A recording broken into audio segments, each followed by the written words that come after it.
Audio on demand from Vision Christian Media. History Makers with Matt Prater. Coming off of drugs, you're going to have emotional problems, but I kept chasing after God. And he's using this vehicle to bring people out of that dark into the light. And I went forward and I knelt at the front, and it was a radical conversion experience. And that's where the big change happened, and that's where we decided we're going to use our music for God, we're going to change our songs. When I was about 25-year-old, I was busted and into jail, and it was there that I came to the Lord. History Makers with Matt Prater. Hi, and welcome to History Makers. I'm Matt Prater.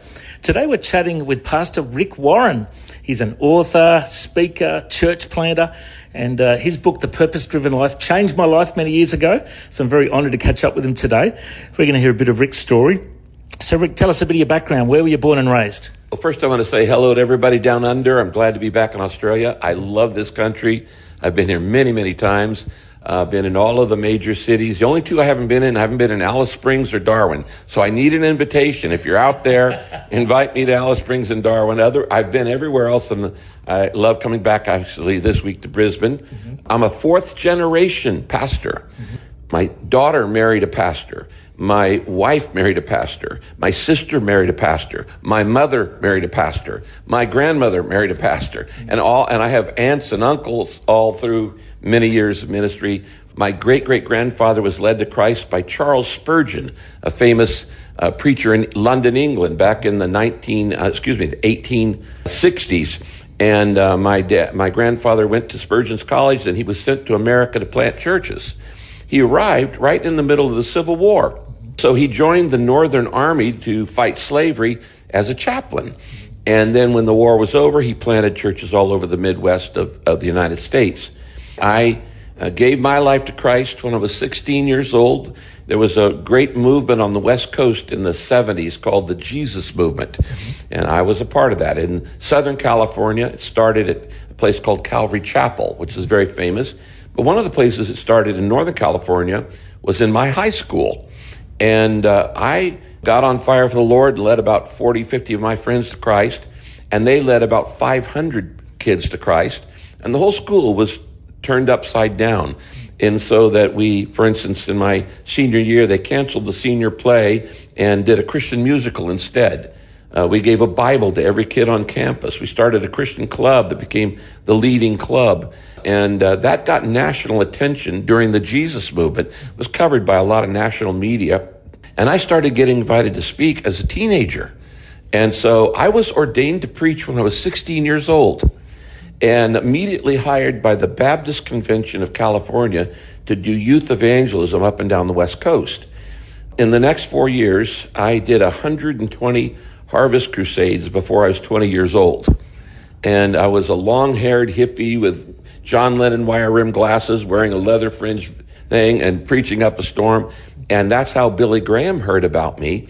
And when I was 18 years old, we met, and he took me under his arm, and Billy was my mentor for the next 42 years.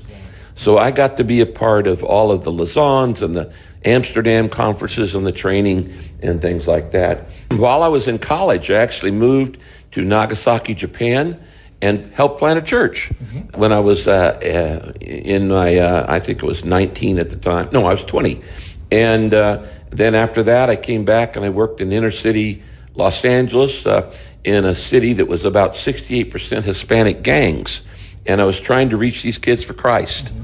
And we developed some innovative ways to reach gangs for the Lord. And one of them was a weightlifting contest of all things. And we led several hundred kids to Christ. Then I went back to Texas to go to seminary.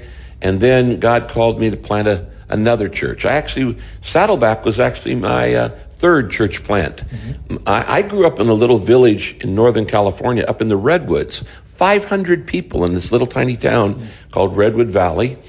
And the first church I planted when I was 16 was in our barn on our farm.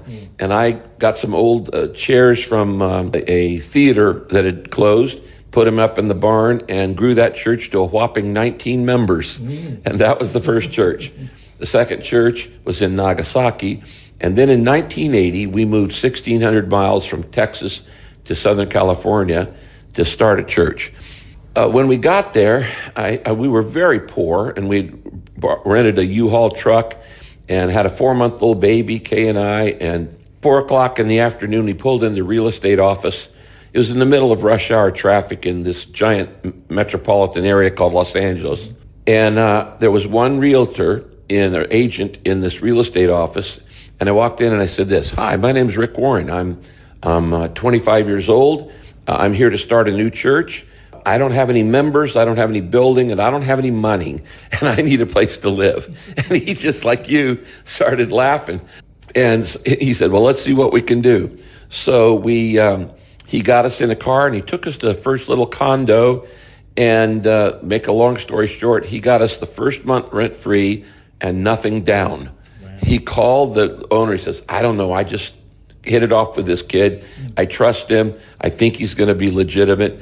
And the guy took a risk on me, and we moved in. While we were driving there, I said to Don, "Don, do you go to church anywhere?" He goes, "No, I hate church." I said, "Fantastic. That's really great, because I'm starting a church for people who hate church." So we started a week later with my wife and I and our little girl, Amy, who was 4 months old, Don and his wife and his little girl, and one other person. And out of that came Saddleback Church. Now, over the next 43 years, we grew from just my wife and I. Matt, I baptized 54,000 new believers in 43 years. And it was an amazing ride. But we didn't just baptize them and bring them people to Christ. We would bring them in, we would build them up, we would train them for their ministry and send them out on their mission. And it's a model using the Jesus model of ministry, discipleship. And I just learned it from the Lord, studying the 3.5 year that he had a public ministry. How do you turn an audience into an army? How do you turn consumers into contributors? How do you turn spectators into participators? The truth in most churches, Christians, the members, do almost nothing except sit and listen. They come, they sit, soak, and sour, and they leave. I'm interested in helping pastors turn an audience into an army. And so we built this on a strategy of the way Jesus made his disciples. And what I was most excited about was not even that 54,000 people gave their lives to Christ and baptized over the 43 years that I was the senior pastor, but we moved them then into small groups for discipleship. Saddleback is the only church in America that has more people in small groups than show up on the weekend. So, for instance, on a typical weekend, this is prior to COVID, we would run 30,000, sometimes 35,000 on big days. But during the week, we had over 45,000 people in small groups, over 8,000 small groups in the Los Angeles Metroplex, which goes from Santa Monica to San Diego. That's over 100 miles. And every city, 196 cities, had Saddleback small groups in it. And so we would bring them in to Christ and to baptism. Then we would build them up to maturity in our small groups. And we had a very strong discipleship program of classes and courses and curriculums and things to move people from what we call come and see to come and die. And then we would move them into ministry. And Saddleback had the philosophy of every member is a minister. A non-ministering Christian is a contradiction. When you come to Christ, you put on an apron. In other words, get ready to serve. Yeah. And I like that a lot. And so we had literally in our church over 25,000 people who were serving in a specific ministry. Over 500 ministries in the community. And most of those were started by people. Somebody'd say, I have a heart for prisoners. And we start a prison ministry. I have a heart for kids without shoes. We start a shoe ministry. I have a heart for people who backpack up the mountains. Fine. We would use everything either as an outreach or a ministry. And then the most important one of all happened in 2004. And I stood up in front of our church. It was already a very large church by that time, and we'd started many, many daughter churches around the world and in America.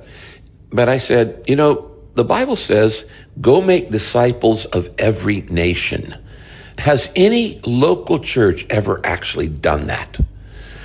You see, Matt, when Jesus told the disciples, go to every nation, it was physically impossible. They couldn't come to Australia. They couldn't come to America. They couldn't come to South America. There were no planes, trains, automobiles, no ocean-bearing vessels. Jesus often asks us to do the impossible. In those days, if you traveled, you either walked or rode a donkey. Nobody could afford a horse except Romans. So to take the gospel to the whole world meant they were going to walk there. And so they couldn't come to where you grew up, where I grew up, okay? We were separated in Latin America too. But today it's very different. You can go anywhere in the world in 24 hours. If you don't believe that, just ask a travel agent. You say, I want to be in the Himalaya mountains tomorrow. They'll have you there, okay? And so we are the first generation that truly can be world-class Christians. And so we actually have greater responsibility than previous generations. Not only can we travel there, but you can go home today and sit in your room in a pair of shorts and a t-shirt and talk to anybody in the world on the internet. You can share your faith in Brussels and Bujumbura and Burundi and all around the world on the same day and talk to people. So we have to really mobilize this army. That's what we're doing today. I'm spending all my time on what's called finishing the task. So we're chatting with Pastor Rick Warren from Saddleback Church in the US. He's now over here for the Baptist World Congress, World Alliance. And he's just been sharing his testimony and his heart for evangelism and church planting. So now you're part of this movement called Finishing the Task. That term actually started with my mentor, who mentored me for 40 years, named Billy Graham. I got to be a part of the Lausanne conferences that Billy started, and also the evangelism training that he did in Amsterdam in 1983, 1986, and in 2000. He brought 15,000 leaders, Christian leaders from around the world, paid their way, paid for their hotel, paid their meals to give them 10 days of training. In Amsterdam 86, Billy took my very first book, which was called Warren's Bible Study Methods. And it's 12 ways to feed yourself from God's Word. How to do a word study, a book study, a chapter analysis, a book synthesis, how to study a theme, all of these different ways. Billy liked that book, and so he personally had it translated into the 18 major languages of the world and gave 15,000 copies of it free to everybody at the Congress and had me teach it. I was barely out of my teenage years in doing this, so it was a big experience. In the year 2000, Billy said, Rick, I'm going to do it again. I'm going to bring all these Christian leaders in, evangelists, pastors, young leaders, and I want you to do a conference within a conference. I want it to be called Finishing the Task and talk about why have we not completed the Great Commission in 2,000 years? I mean, clearly it's been a lot of godly people in 2,000 years. Why are there still people who've never heard? So we did this conference, and I invited about 650 mission leaders from every different denomination to this conference. And we sat them around tables of about 8 people per table. And in the middle, I had a table, we called it Table 71, where I put the leaders of the largest mission agencies.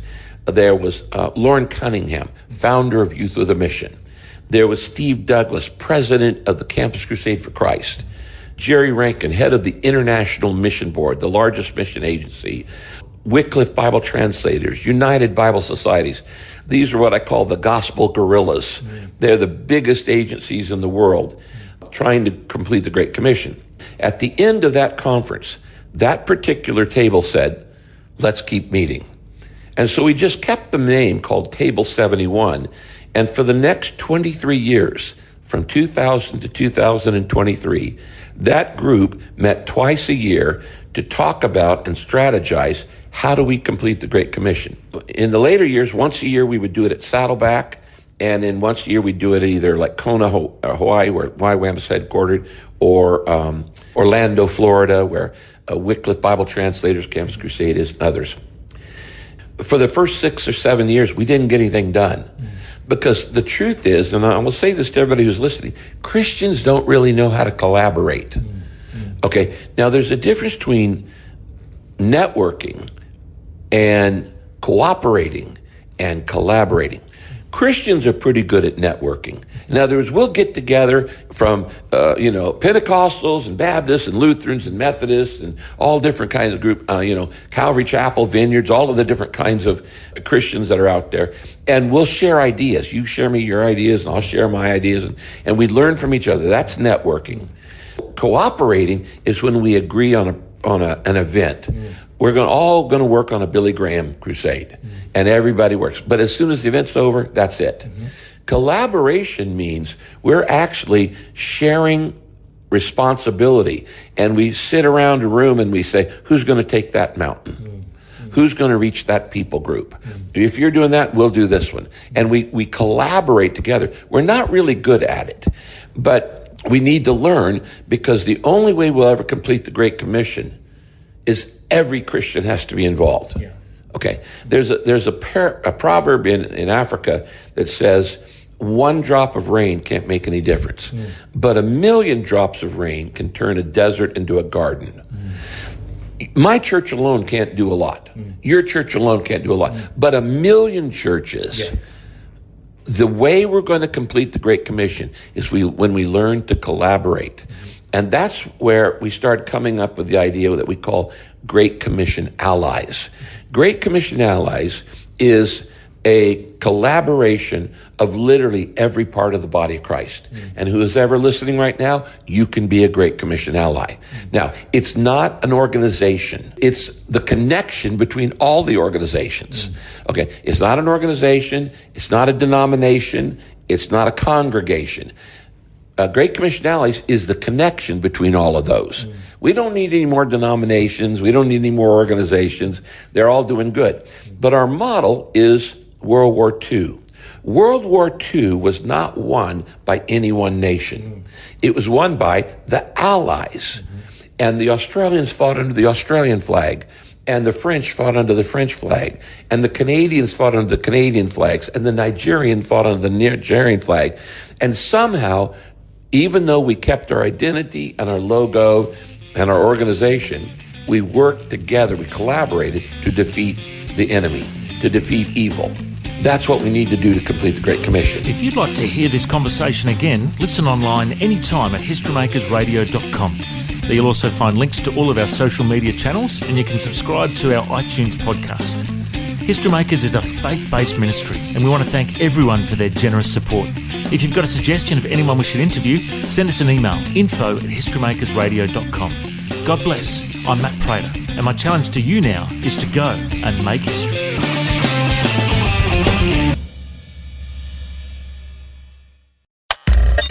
Thanks for taking time to listen to this audio on demand from Vision Christian Media.